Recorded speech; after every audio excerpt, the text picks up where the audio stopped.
Welcome back to another episode of Boss Moves and Benefits. I'm your host, and with me today, I have Robin Ball, Ken Ball, and Cindy Moehring, one of our current clients with the Palms Casino Resort. Today, we're going to be talking about coverage and cocktails, diving into a little bit of Las Vegas vibes. So, Cindy, I'm going to pass it off to you and introduce yourself a little bit. I'm super excited. We've been in partnership with Palms for 4+ years now. Mm-hmm. I was laughing before we got in the studio because I actually came back from maternity with my first kid when we started the Palms account. And then now I have my second kid. So it's a full family circle for me. Palms is watching me through all of my maternity leaves. Yeah. So I hope it's been okay. It's been awesome. Thank you so much, Brooke. It's great to be here. Yeah. Thanks for inviting me and Robin. Yeah. And I'm happy to be here. I'm so excited to speak with you today and love the work that you guys do for us. We've been so happy with CBC and everything that you've brought to the table. And you guys have been a great partner. Likewise. Happy to talk about that today. Well, likewise. One of the reasons I've really enjoyed working with you, Cindy, is just your background and experience here in the Southern Nevada market in particular. So just talk about a bit of your experience here in benefits and human resources. Sure. So moved here 32 years ago. Worked for an entertainment company, and we'd never done benefits before. We'd only done workers' comp, obviously a lot of that. And when we moved here, MGM hired us. So we did 4 shows for MGM, and a requirement was that we have benefits. So met with our broker, met with a local broker, and decided to go self-insured. Even though we were a small company, we had very young employees. And so when we compared rates for fully insured to self-insured, it was pretty clear. And I had a really wonderful boss, and he was not risk adverse. And so he was like, I think this is a good choice. And so ran a self-insured health plan 32 years ago when I got here. That was my experience getting into the market. And so learning Las Vegas, understanding providers. And then from that position, when those shows closed, I ended up getting hired by MGM and ended up having a really nice benefits and HR career with them. And like I said, I've been in the market 31 years. I'm currently a management trustee for Culinary Health Plan, which covers over 100,000 lives in Southern Nevada. So get a great experience and education from them as well. And really got into benefits after I left the entertainment company because I loved helping people. And you can help everyone. You can help people with retirement, with college education, with healthcare. Anytime anyone needs a doctor appointment, a referral, you guys help me with that too. But we had medical directors. So it's just so nice to help people with something that's so important in their lives, which is good health. I'm very passionate about wellness.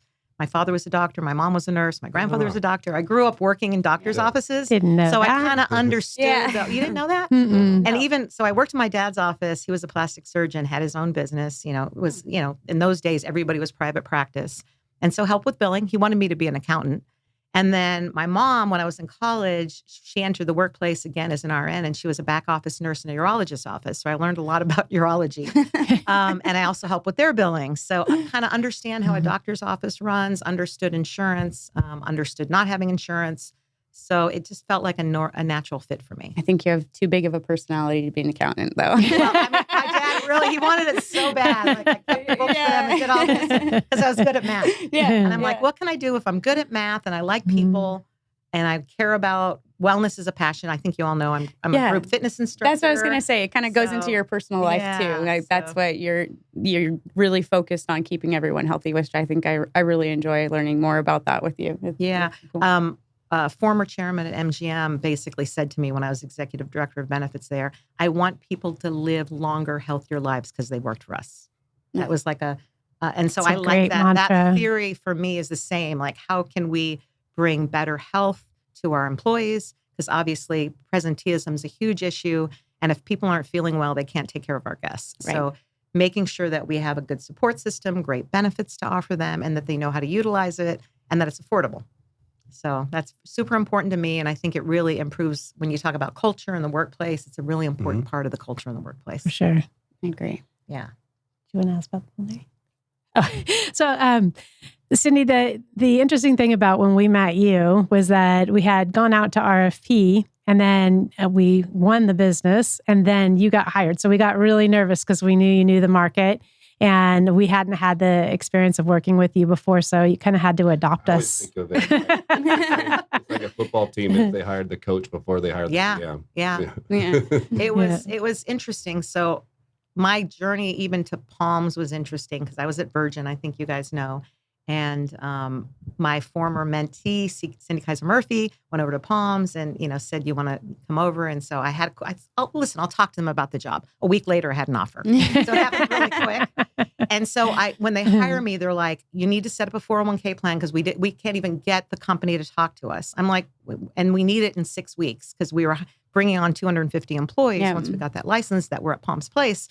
And we already hired your health plan broker. I'm like, I was happy about it, actually. I'm like, I have to worry about setting up a 401k plan in 6 weeks. So I was really happy. And then when we met you and we found out your experience, and of course, I've always admired Paula and the work she was doing over there. So I was really happy. And then when I found out the service you offered, I'm like, oh my gosh, I can just cut back 1 FT off my compendium because I don't need someone to worry about benefits administration. So I was actually in charge of benefits administration for many years with MGM, and it's a lot of work. And it took a lot of my time. I had a dedicated FTE, my director's times. There was just a lot going into it. So for you to take that on, because I have a very small team, I was thrilled. Yeah. I was just praying that it was going to work out because I didn't want to have to bring it back in. So are we. It wasn't and also we had to get Workday up and running, which is I converted benefits to Workday when I was at MGM. I was kind of the lead on that project initially, and it's a lot of work too. Yep. And I knew we didn't have the manpower to do it with the compendium that we had. And originally the idea was we'd start with you guys and then we would convert. And after the first year, I said to my director, we are not converting. This is great. It's a big. We kind of teed up. I think one of the big topics we want to hit on is, oftentimes when we're talking about ourselves, we kind of, I'll say we're built on two, kind of two poles, so to speak, right? So consultative, understanding your strategy, liaison to the marketplace, but then also, and you hit on it, which is taking on as much as you'll give us in terms of day-to-day administration. So, I mean, you began to talk about, but can you talk about the impact that's had, internally in terms of ability to manage the plan on a day-to-day basis? What's great for me, anytime you can outsource administration and then we can focus on culture, strategy, what's next, spend our time where the value is going to return, right? So you guys are doing kind of the, no offense, but the mundane day-to-day, paperwork. Hey, none taken. And like I said, even at my last job before at Virgin, I had 1 FTE doing it, but I still had to review it. I had to look at it. I would find errors. Like it took my time. And right now, that's not the best use of my time. And so the best use of my time is, like we said, strategy, culture, how to improve, how to lift folks up. And so it's been a huge, just such a gift, really. And even when I brought a consultant in, I think you remember when we first started and had him look at the model, former hospital CFO and, had run big benefit plans before. And he's like, this is awesome. Yeah. So I even got a third party to kind of validation. Say, I just want to make sure I'm not, am I right here? Is this like too good to be true? And he agreed. That's awesome. So it's just been phenomenal. Brooke, do you want to talk just for a second, because we brought up Workday and the outsource administration of how you're integrating today with Workday? So for the Palms, we do the full benefit administration model. So, and then we pass files over to Workday. So basically what that looks like for their system is that they deduct and take payroll within Workday. However, the benefits themselves are not set up. So they're set up in codes. So essentially what we do is we take the enrollments on our side. So we have a full Palms branded website that the employees go in and enroll. They can chat with a live team member if they have any questions during service hours, or they can call in and ask questions. So they complete that enrollment process. And then on a per pay period basis, what we're going to do is we push those elections over to Workday with the correct codes that they need. In addition to that, we track their arrears. So we also send, in conjunction with our report, we'll send an arrears deduction report that basically says, hey, these folks owe this amount. And then they go ahead and take those deductions. We do provide an ability to have a cap. So for those benefit deductions, they're never taking more than $50. and for the Palms specifically. What I was thinking about when you were discussing like onboarding and you coming into the Palms, and I was just laughing in my head because, like I said, I came back from maternity leave and I get a message. We're like, okay, we need a full Ben admin up in 90 days. What's your plan? I'm like, welcome back to the office. You and I were in the same boat. Yeah. I've been having cocktails every night. But so what I like and I enjoy about that model, like I've said before, I really love administration. So having our ability to have a majority of the information in-house and then managing that with a team, because that's outsourced as well for Palms, which it can be challenging, right? Because we need to communicate to members what they're being deducted. Sometimes they'll enroll late or we'll get some late new hires submitted. So something else that we do is we take arrears notifications. So we will email every pay period. We send a notification to those employees and say, hey, this is the arrears amount we've taken, and here's your balance due. Because what we're finding is that just due to, the variety of employees that you have, and then also, the online environment, is that they were just missing that piece. So we send those additional communications for them. So, go ahead. No, go. Can I just say one thing? Yeah. What's been also great about the relationship is we'll say, hey, we need this communication, or can you add this? Or if we see there's an issue, and then it's just done. At MGM, I had a whole department that did benefits communication, literally like 3 or 4 people. Yeah. And here, like you send the guide, we're like, change that word. Yeah. That's good. Same with the website. Yeah. Website looks beautiful. Change this. And Michael's really good. He was my He's really coordinator for good. benefits communication. Yeah. So if he says, there. if he So says, that was where he started his You're career. taking it where I wanted to go next is so it's this one thing which is kind of like the block and tackle, right? Eligibility management, arrears, payroll deductions, EDI files, being a lot of the mundane, not so fun aspects of our day-to-day business. But then there's the team member experience, and aligning with your culture is really important to us. That's something that we learned early on in our journey. And so one of the things that we provide is a concept we call benefit phone. And that aligns with the branded website experience, where we want to do everything in the manner in which you would do it. We want to sound like, look like, feel like, and have your team members feel like they are interacting with someone at the Palms. And then via the benefit phone, it's a single number, right? That routes out to all your carriers, vendors, et cetera. Typically, we're the first line of defense, so to speak, in terms of interaction. So I guess just talk about that, how that aspect of it has also impacted you internally and your relationship with the team members. And that's another way that we perfectly align culturally is, again, at my old job, we had to do training with our third-party operators to say, hey, this is what they expect from Las Vegas. Yeah. This is the kind of hospitality we issue. We need you to give it back. Here, you guys were like, we want to learn about your culture. Like, I didn't even have to start the conversation. I think we spent a day or two. Yep. We whiteboarded it. Yeah. We talked about where do we want to go? What's our journey? If everything was possible, where would it be? And so you guys gave us the opportunity to really download that. Yeah. And it's just been fun. Like I said, we have very, very few complaints, if any. Yeah. And again, I'm not used to that. Especially the arrears thing you talk about. Payroll is not run by us, right? No. It's run by a third. It's right. Well, it's internal, but everywhere I've ever worked, it's like I'm so close with the payroll people because there's so many problems with benefits deductions. Here, it's like we never talk about benefits deductions. There's no conversation. Yeah, no. And it used to be like a huge part of my every single paycheck. I was talking to them about things. So it's really normally not even a Ben admin necessarily. That arrears piece isn't, but it's a big, huge. When we do very large plans that are self-funded, 10,000, 15,000 employees, for example, like we'll say, we're going to save you X dollars, but then if the money goes out and they're not collecting their arrears, then our projections are off. So that's how that piece became really important. Yeah. And then the other thing it helps with is like if an arrears can't be collected, so maybe they don't have enough in a final paycheck, or a lot of times leave openings there.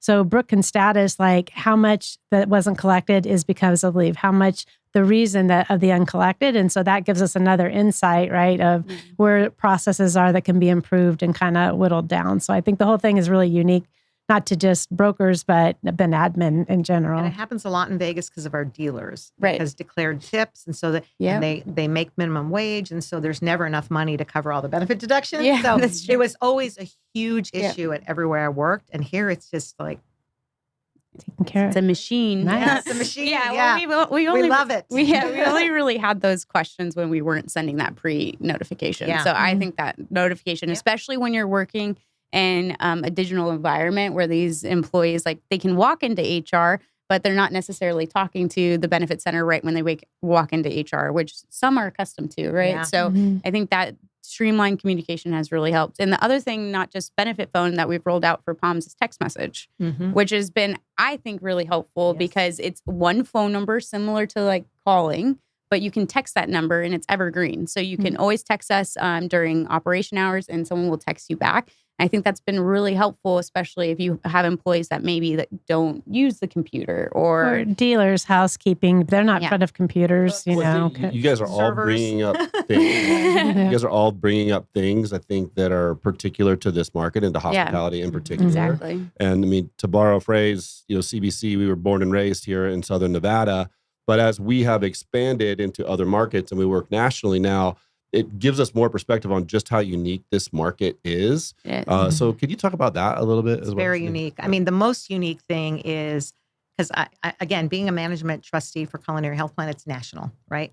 So you're in Atlantic City, you're in Chicago, they don't have as many bodies. They don't have as many lives. So we're this small, little, big community, and everybody knows everybody. And and there's an opportunity to really impact community health because we're kind of small and tight. This market is unique because it's concentrated.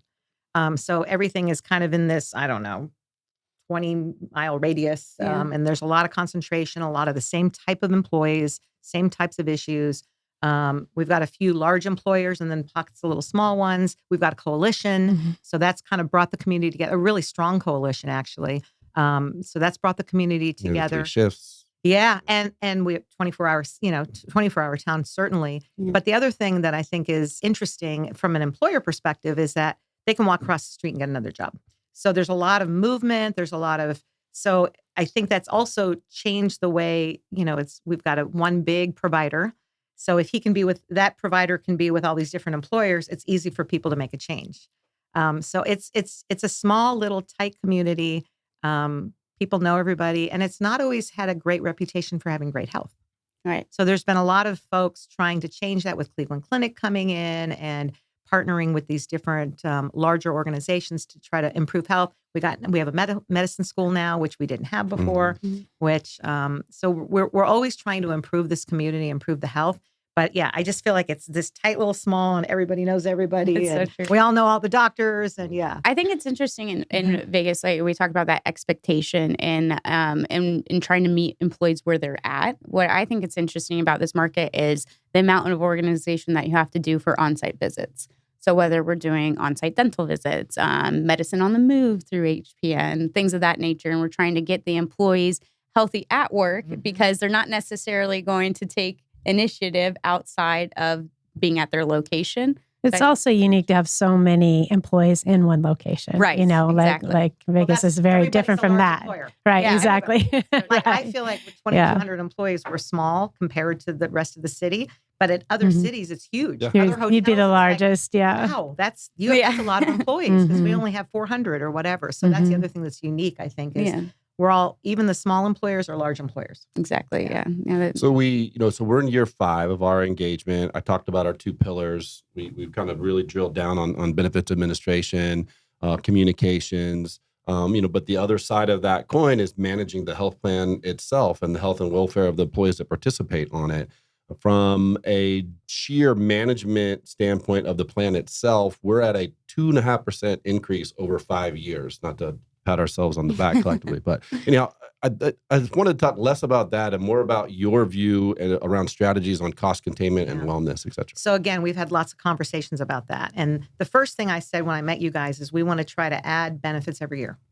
We have to maintain costs because we're like a startup company. So we have to maintain costs, but I want to add benefits. So every year I think we've added something, right? And so you guys come to me with, here's what the renewal is. And I come back and say, can we try this? Can we try that? And you have literally every single year exceeded expectations, including this year, which we just found out, don't want to talk too much about that. We don't have it in writing yet, so don't jinx it yet. But I think part of it is just really open communication with you guys and brainstorming a little bit. Like, okay, well, we're not going to be able to absorb a 7% increase, even though medical inflation is rolling around that rate.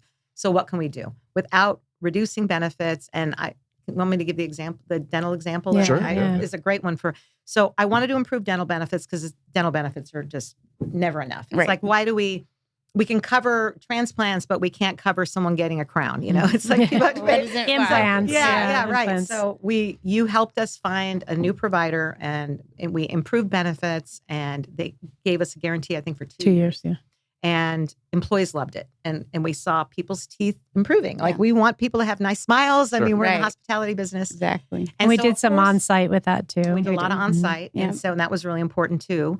And then the renewal came, and it was like double digit. And of course we expected that. Yeah. So went back to you guys and said, how do we maintain the benefit? So you were creative. We ended up getting a proposal from our healthcare provider. If we brought in dental and vision, dental was still going to go up, but they could give us a reduction on the healthcare cost, which was already at a guarantee, right? To not go up.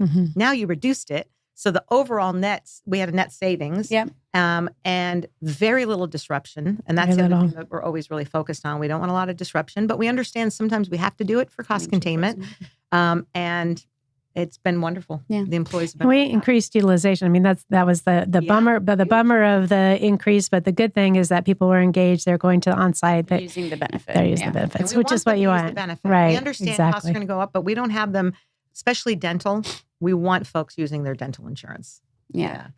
I think something that I really enjoy about working with you, Cindy, is that I feel like you push us as well when we're having conversations with you. I'm like, all right, this is what Cindy wants. We're going to get it done. So I just wanted to just take a moment and say, if you were going to coach someone coming up in HR and benefits and they're talking with their broker, what would be something you would recommend to them? How do you be that person in the room to help push your broker to get the things that you need? Okay, so I don't like push. I like strategize, open mind. Like, how can we be more innovative? In my current role right now, we have to be super innovative because, like I said, we're a startup company. We're trying to figure out how to make this business profitable because we're on the fourth owner for this building, and it's very different from the other places I've worked. So I'm just always looking at how can we be more creative and not just accepting status quo. And I think that that's how I'm with myself. And so I'm oftentimes that way with my partners. Yeah, but I hope that we do it in a way that's respectful. Yeah, and that, you do.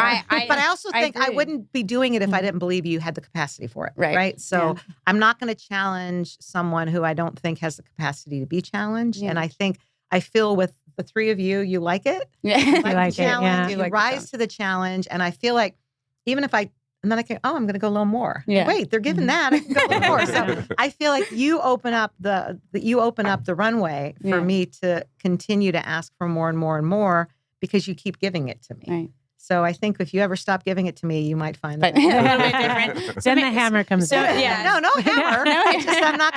I'm not gonna challenge you any further because I won't if I don't think you have the capacity to challenge. So maybe for any of these, new HR benefits, when they're speaking to their brokers, just try to encourage them to make changes, give you options, encourage them to look at the benefits and create custom solutions, and don't particularly take no for an answer if they're pushing back on you. Because a lot of times, and I always laugh when I say that it's just laziness or people just don't want to try as hard. But for our brokerage, we get a bad name sometimes because we'll take everything to market every year if you want us to, right? We'll ask the question and carriers are like, they're always pushing us and they're always making us, go to market. And it's really tough to work with CBC sometimes. But I think it's important from an HR benefit perspective to say, yes, it can be great to keep things the same, but also encourage your broker to come up with solutions and make sure that you're telling them where your pain points are. Yeah. Just don't take the renewal every year. Well, let me tell you a little bit why HR people do that, because so much of our job is taken doing other things. And so because I came from kind of a benefits start, and then transition more into HR and traditional HR, I think if it's not broken, don't fix it. If people aren't complaining, they don't. And we could be sitting here. We could have been in the same plan we were in 5 years or 4 years ago. Yeah. Because employees aren't complaining. Right. But I have a goal. Mike and I have this goal to try to improve things every year and to do it at a net zero cost. And we know there's a way to do it by being creative. Right. And we have a partner that is creative. And so we're pursuing that. But I can tell you, like on a day, most small employees, even when I was at Virgin, like they hadn't changed things. Yeah. They just stay with it because it was easy. Okay, that's done. Employees aren't complaining. Just move on. I got to go focus on other things that take my energy. So it takes energy and time and commitment. And the other thing for us is, like I said, I'm super passionate about wellness and about people living a happier, healthier life. So get different ways to engage them, different ways to offer benefits that might be important to them. And, challenging you guys to help me. Yeah. The other thing is I'm not an expert in the market anymore. I've been out of it for a while. I've been focusing on HR. You're my expert. Yeah. So tell me what's new. Yeah. Tell me what's happening in the market. What's trending? What's the next best thing? Yeah. So I think I look to you guys to bring that to me. And so that's the other reason I do it. I want us to get better. I want us to get better every year. Yeah. Not just in benefits, but everywhere in HR. I want us to get better every year. The interesting thing is that how we started out the whole Ben admin outsourcing was we had a CFO, it was a 10,000 person group that was self-funded. And it was one of our first really large groups. And then the CFO said, I don't understand, we're paying you these broker fees or you have commissions and what have you, but my staff is taking on all of the work, you know what I mean? And we're doing all the benefit administration. We're taking on all the questions. And so that's what got us to start our own contact center to start. And then it got us pushed to build our own Ben admin platform because we couldn't find that. And so the things that you push on us, it's like another quiver in our boxes is that we use that to leverage to help other people, which is great, right? We want to continue the same way that you're doing it, trying to improve benefits and improve the plans and improve the experience for the employee. We're trying to do that for other employers as well. So we really appreciate when we have people like you pushing us because we learn, you know what I mean? We haven't thought about that. And I think, one hole in our box here in Las Vegas in particular is EAP. And I know it's near and dear to your heart, but getting the engagement has been so difficult, Very difficult. Yeah. I really thought when COVID happened, and there was online and, because there's this stigma about going and sitting in with counseling, I thought that would really take off and it just hasn't. Mm-hmm. Even when we bring it to the people, we bring it to them, we have something happen, we bring it, people just don't want to talk. It's a social issue. Mm-hmm. It's bigger than us. And it's a epidemic. We talk about a lot in the culinary health plan as well. Like how do we improve mental health? How do we get people to utilize mental health? I think we've done a really good job with wellness and with preventive care. I think we've got folks understanding you have to get your annual checkup. You have to do these tests. We've convinced, as a society, we've convinced folks of that. And as a community, we haven't done it with EAP. Yep. And part of it is having those providers. I have people coming to me all the time going, they won't take insurance. They won't take insurance. They won't take insurance. I mean, it's a community issue. Mm-hmm. We've got to get folks in the community to be open to taking insurance. Because I have a lot of people that are seeking mental health that it's not covered. And at MGM, we try to direct contract with folks. Right. Here, we're just... And you've even expanded EAP, beyond, where most You have a standalone companies EAP are. program. Yeah. Yeah. Because I have a really good relationship with Harmony, too. Yeah, And because I've, again, through my experience here in town, they've been really great partners. And they're still good partners. We just don't have enough... We still don't have enough utilization. I just don't know what to do. It's a huge issue for us. And it's one I really want to try to tackle. And again, have to put some energy into it. Yeah. We've done a lot of interesting. communications and online things. It's just difficult to get people to push that, We got to bring pass it. that to us. I think we have to really bring it to them.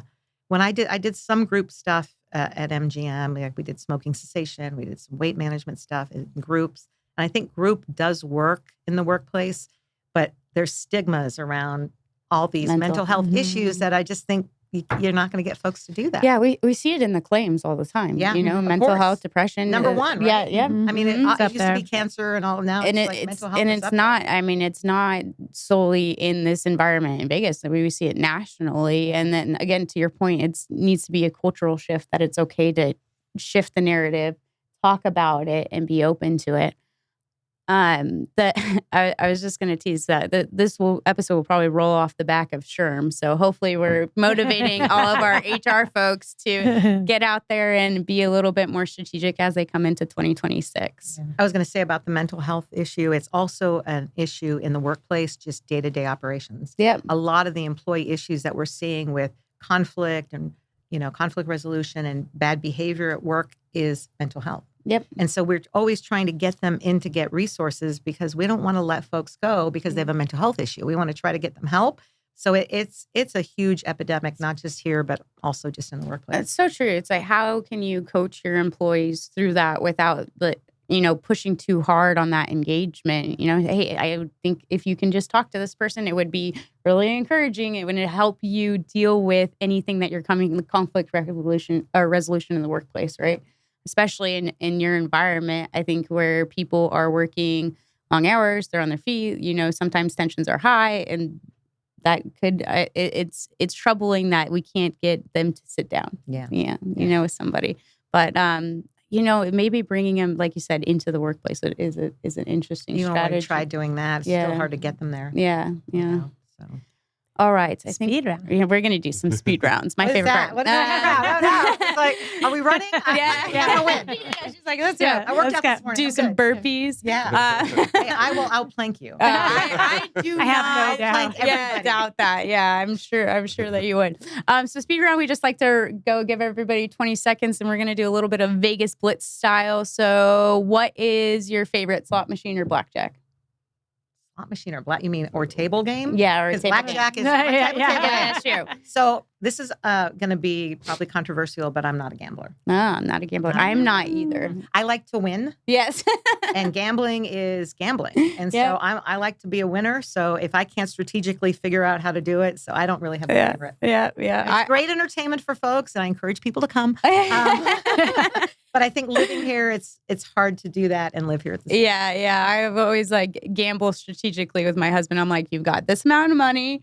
Once it's gone, it's over. That's the way to go. Yeah. A very healthy way to Okay, do it. I know that you'll like this one better. Favorite restaurant in the Palms Oh my goodness. and meal. Mark Vetri. Vetri's is on top of one of our towers, and it's beautiful. They mill the wheat in the basement to make the pasta and the bread. Wow. So the wheat is milled right there in the building. Everything is fresh. It's absolutely delicious. The view is beautiful. It's only got 75 seats, so it's a very small restaurant. Italian glass, Italian fixtures that were put on a boat and brought there, and it's phenomenal. So that's and I can't say which of the. I like the whole menu. So it's Left hand side of the menu. Is it a good for a cheat day? It sounds like you can go and have all of your delicious pasta that's been so fresh good. Oh my god! And it's what's great about it. They're all small. Like I took my son there. He's like, "Mom, I'm still hungry." Everything's like really small. But it's super rich and delicious, and so it's a great place to go if you have 2.5 hours. If it's something really romantic, it's very romantic. It's nice. So, having lived and worked here for so long, one of the things I enjoy doing is trying to show folks like what my Vegas is, the things that I enjoy going to do. What would be an example of a non-Palms, non-strip experience that you would send someone? My goodness. I don't know. I love Mount Charleston. I love Zion. I mean, when my son was young, we went to Zion all the time and went. And my son just did like a hike at Mount Charleston on Sunday because it was so hot. Yeah. So you can get away 45 minutes. You can go, 70 degrees. They picnicked, they hiked, and so those are two I think favorites for me outside of the Strip. Yeah. And the Strip is just like if you love entertainment, Sphere is fantastic. I mean, I saw the Eagles there. I've seen the Eagles many times. It blew me away. Yeah, it's worth the we ticket. saw the Dead, and it was amazing. It's so amazing. Yeah. I do love Mount Charleston too. I have a very fond memory of being a really little kid in the summer of Vegas, and we went up to the mountains, and there was all these ladybugs in my hair, and I've always remembered that. And it's I always correlate the Red Rocks with all these ladybugs in my hair. I do love it up there. Any other last minute tips? I think we're good. Thank you so much, Cindy. We really appreciate your time. And Vegas is so different. So we're really excited that you said yes and come spend a half hour, but be more than an hour of your time here. Sorry. But we loved it and enjoyed it, and we really appreciate it. And I really appreciate you guys. And I know how hard you all work for us, especially Brooke. Okay. Even through all the maternity leave, it's like, when's she back? But your team is fantastic, and it's just been a great experience for us. We've loved it. Honored to be chosen. Yeah, awesome. All right. Well, that's our episode with Boss Moves and Benefits. Grab it where you grab your local podcast, or you can see us on YouTube. Thank you.